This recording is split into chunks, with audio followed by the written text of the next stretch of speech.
اعوذ باللہ من الشیطان الرجیم بسم اللہ الرحمن الرحیم۔ محترم سامعین السلام علیکم ورحمۃ اللہ وبرکاتہ۔ میں آپ کو اپنے چینل اقصی اسلامک ایجوکیشن میں خوش آمدید کہتی ہوں اور دعا کرتی ہوں اللہ تعالیٰ آپ سب کو خوش رکھے، آباد رکھے اور آپ پر اپنی ہزار رحمتیں بارش کی طرح برسائے۔ سامعین، آج میں آپ کے ساتھ بہت خاص اور مجرب وظیفہ شیئر کرنے جا رہی ہوں۔ یہ وظیفہ بہت ہی بابرکت اور آزمایا ہوا ہے۔ اس وظیفے کی بہت ہی فضیلت و برکات ہیں۔ اگر آپ اس عمل کو، اس وظیفے کو پوری توجہ اور یقین سے کریں گے تو انشاءاللہ بفضل خدا آپ اللہ سے جو بھی مانگیں گے اللہ پاک آپ کو ضرور عطا کرے گا۔ آج کا وظیفہ ان لوگوں کے لیے ہے جو کسی سخت مصیبت میں پھنس گئے ہیں یا پریشانیوں میں مبتلا ہیں، دکھ درد میں مبتلا ہیں۔ مصیبتیں، پریشانیاں ان کا پیچھا نہیں چھوڑتی۔ وہ ایک مصیبت سے نکلتے ہیں تو دوسری مصیبت انہیں آ گھیرتی ہے۔ ان کی پریشانیاں مزید دن بہ دن بڑھ رہی ہیں، دکھ تکلیف بڑھ رہے ہیں اور وہ غم میں مبتلا ہیں۔ تو وہ لوگ اس عمل کو، اس وظیفے کو لازم کریں۔ اس عمل کے کرنے سے، اس وظیفے کے کرنے سے انشاءاللہ اللہ پاک آپ کو ہر مصیبت سے نجات دے گا، تمام پریشانیوں سے آپ کو چھٹکارا ملے گا، ہر طرح کے دکھ درد پریشانیوں سے آپ کو نجات ملے گی۔ اگر آپ اس عمل کو، اس وظیفے کو کریں گے تو انشاءاللہ اللہ پاک آپ کو اپنے حفظ و امان میں رکھے گا اور آپ کی ہر دعا کو سنے گا اور قبول فرمائے گا۔ تو آپ نے اس عمل کو، اس وظیفے کو پورے یقین سے کرنا ہے۔ انشاءاللہ بفضل خدا آپ اللہ سے جو بھی مانگیں گے اللہ پاک آپ کو ضرور عطا کرے گا۔ تو چلیں آپ کا وقت ضائع کیے بنا ہم اپنے مقصد کی طرف چلتے ہیں۔ وظیفہ ذکر کرنے سے پہلے میری آپ سے گزارش ہے کہ میری ویڈیو کو آخر تک ضرور دیکھیے گا، اور جن لوگوں نے ابھی تک میرے چینل اقصی اسلامک ایجوکیشن کو سبسکرائب نہیں کیا وہ نیچے موجود لال رنگ کے بٹن کو دبا دیں اور ساتھ موجود گھنٹی کے بٹن کو دبا دیں تاکہ میری ہر نئی آنے والی ویڈیو کی اپڈیٹ آپ تک بآسانی پہنچ سکے۔ جزاک اللہ۔ وظیفہ کرنے کا طریقہ اچھی طرح سن لیں اور سمجھ لیں۔ جب بھی آپ پر کوئی پریشانی یا مصیبت آ پڑے یا دکھ درد آپ کو ملے تو آپ نے 4 رکعت نوافل ادا کرنے ہیں۔ 4 رکعت نوافل آپ نے اس طرح ادا کرنے ہیں کہ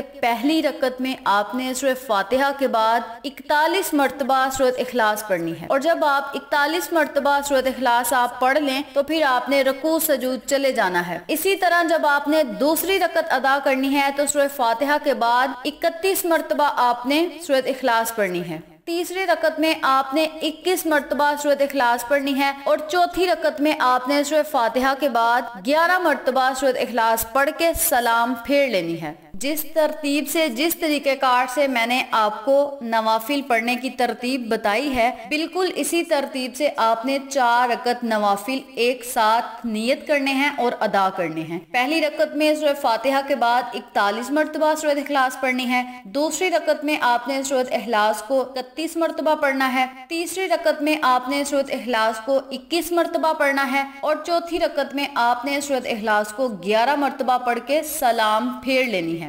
جب آپ نے سلام پھیر لینی ہے تو آپ نے کسی سے بات کیے بنا اسی جگہ پر بیٹھے رہنا ہے، اور 41 مرتبہ آپ نے درود ابراہیمی پڑھنا ہے۔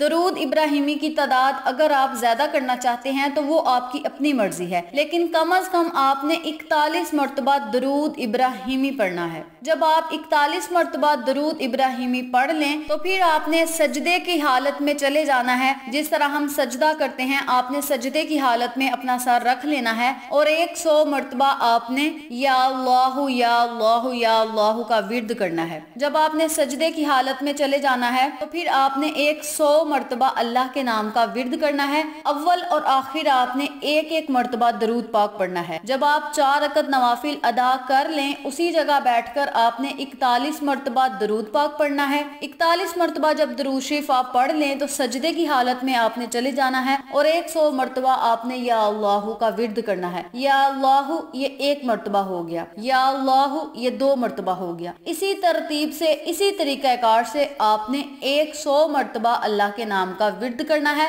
अव्वल और आखिर आपने एक एक मर्तबा दरूद पाक पढ़ना है। मैंने आपको बहुत अच्छे तरीके से बताया है, तो इसी तरतीब से आपने इस अमल को, इस वजीफे को करना है। ये बहुत ही बाबरकत और आजमाया हुआ अमल है। आप इस अमल को लाजम करें, इंशाअल्लाह आपको फायदा जरूर होगा। आपने इस अमल को, इस वजीफे को तब तक जारी रखना है जब तक आपकी मुसीबत आपका पीछा ना छोड़ दे, परेशानियां आपकी खत्म ना हो जाएं, दुख दर्द तकलीफें आपकी खत्म ना हो जाएं, तब तक आपने इस अमल को, इस वजीफे को जारी रखना है। अगर आपने इस वजीफे को 2 दिन किया है, आपकी परेशानी खत्म हो गई है, तो आप इस अमल को छोड़ दें। अगर आपने 10 दिन इस वजीफे को किया है, परेशानी मुसीबत खत्म हो गई है, तो फिर भी आप इस अमल को छोड़ दें। इस वजीफे को आपने तब तक जारी रखना है जब तक आपकी मुसीबत खत्म नहीं हो जाती। चाहे आपकी मुसीबत 10 दिन में खत्म हो, 15 दिन में खत्म हो, जब तक आपकी मुसीबत खत्म ना होगी, आपने मुसलसल इस अमल को, इस वजीफे को जारी रखना है।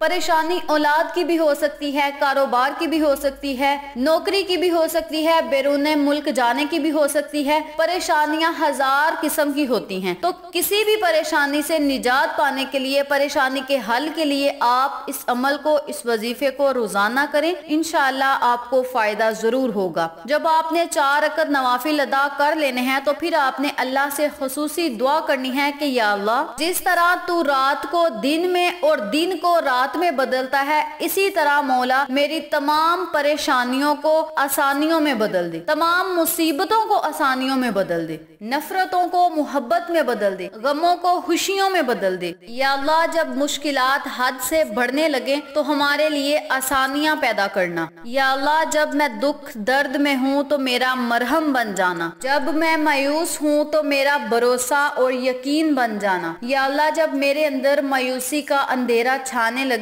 तो रोशनी की उम्मीद बन जाना। मौला, हर नामुमकिन चीज को मेरे लिए मुमकिन बना दे। इस तरह आपने अल्लाह से खुसूसी दुआ करनी है। इंशाअल्लाह अल्लाह पाक आपकी हर दुआ को सुनेगा और कबूल फरमाएगा। आपने अल्लाह से दुआ करनी है कि मौला, जिस मकसद के लिए मैं ये वजीफा कर रहा हूँ या कर रही हूँ, उस मकसद में मुझे कामयाबी अता फरमा, मेरी तमाम परेशानियों को खत्म कर दे, तमाम मुसीबतों को खत्म कर दे, और मौला मुझे अपनी रजा में राजी फरमा। इस तरह आपने अल्लाह से खुसूसी दुआ करनी है, रो कर दुआ करनी है। इंशाअल्लाह अल्लाह पाक आपकी हर दुआ को सुनेगा और कबूल फरमाएगा। याद रखें, जब आपने वजीफा करना है तो अपने मकसद को आपने अपने तसव्वुर में रखना है, अपने जहन में रखना है। जब आपने अल्लाह के नाम का विर्द करना है सजदे की हालत में, तब भी आपने अपनी मुसीबत परेशानी को अपने जहन में रखना है। इंशाअल्लाह अल्लाह पाक आपकी हर दुआ को सुनेगा और कबूल फरमाएगा और आप पर अपनी रहमत का साया हमेशा कायम और दायम रखेगा इंशाअल्लाह। अब यहाँ मसला आ जाता है खवातीन के खास अयाम का। तो खवातीन अपने खास अयाम में इस अमल को, इस वजीफे को छोड़ दें। नवाफिल आप नहीं पढ़ सकते तो आपने नहीं पढ़ने, आप अल्लाह के नाम का विर्द करते रहें, दरूद पाक का विर्द करते रहें। नवाफिल आपने तब पढ़ने हैं जब आप पाक हो जाएं।